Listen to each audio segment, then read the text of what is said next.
Hello again, Sagittarius. I'm back. It's November 2021. I thought at one stage there in September I wasn't going to be back, mainly because of that horrendous COVID that I went through. I'm just recovering still. A lot better, but still have a persistent cough, so please excuse the intermittent coughing.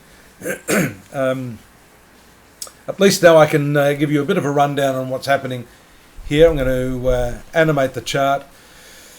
You see, the first important transits for you this month are going to occur here in your 12th house.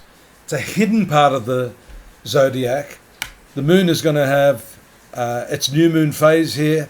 Mercury will join into that, and Venus will also move out. This is the 5th and 6th of the month. In the first week, you'll feel that build-up of energy.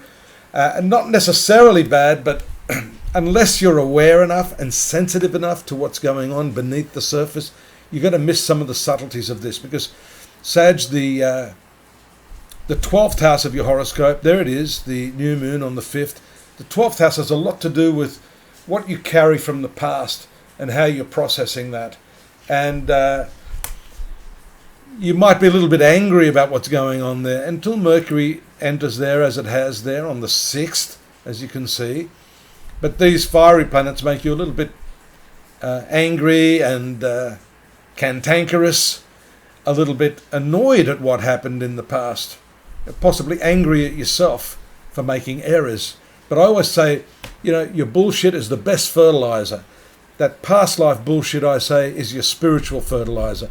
And Mercury's action there will give you, especially when it makes this opposition to Uranus, as you can see it doing, that's going to bring with it some sudden and pretty brilliant insights that can help curb this anger at yourself. You know, too much self-judgment may not be a good thing. Just step back, as I call it. Teflon awareness, the art of non-stick living, is the way for you to possibly get a handle on all of that past stuff and realize that you can't change it and that you must use that to your best advantage now. Notice also the Venus transit that takes place around the 5th, I believe, if I'm not mistaken, 5th of November as well, right on that new moon date, moving into your second house of finance.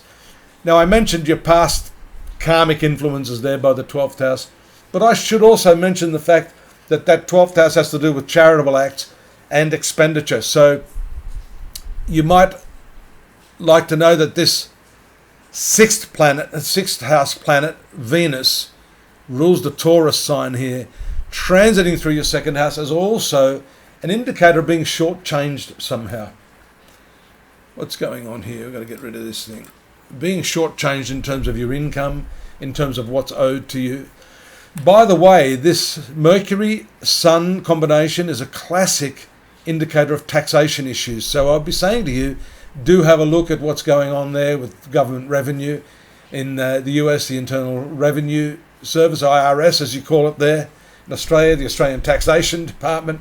So it's important. Mercury, Sun, especially in Mars, may show some disputes associated with those aspects of your life. There are a few other nice aspects here. You see the Venus here entrined to the node, which has to do with the culture, with society in general.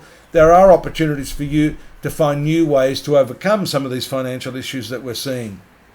What else have we got here? We've got Moon transiting through your 7th house there on the 21st. I've got to catch up to myself here. You've got the 22nd, Sun moving into Sagittarius. So there's some relief for you there on those matters that I've just mentioned. There it is on the 22nd as the Sun moves to Sagittarius. But that's making close contact with the past karma point, the South Node there. And this is all relationship based because it's influencing your 7th house. And it shows that you may still be trying to work through those aspects of your past decisions, especially in respect to relationships. You'll notice that Mercury moves into Sagittarius on the 25th, right there. And so that gives you a greater capacity for communication, and you should avail yourself of that. Even though you may be swimming against the tide in some ways, as we can see there with that opposition to the North Node. That North Node, by the way, has had a lot to say about your relationships. And you know what? I missed the eclipse. The eclipse that happened in this 6th house on the 19th. That was the big one I was wanting to tell you. That eclipse there in the 6th house is a big one for you in terms of your health and well-being. And often it's linked to workplace activities. And with Uranus still transiting this area, the eclipse will bring up things rather suddenly. There may be issues that can cause tension, stress, even maybe some sort of anxiety and panic. If you're not prepared for what's going on in your workplace, it's quite likely you may have to confront co-workers, employers, and even people that work for you if you're in a position where you're calling the shots. This is an important transit because it releases a lot of energy. And again, it seems like the theme here has to do with debts. The 6th house is debt that's owed. The 12th house is expenses.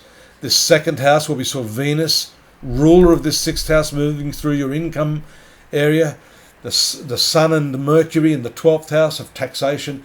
Focus on these areas this month, Sagittarius, and if you do, no use sweeping all this stuff under the rug, because that may be part of the reason you're experiencing a lot of this stress as that eclipse arises.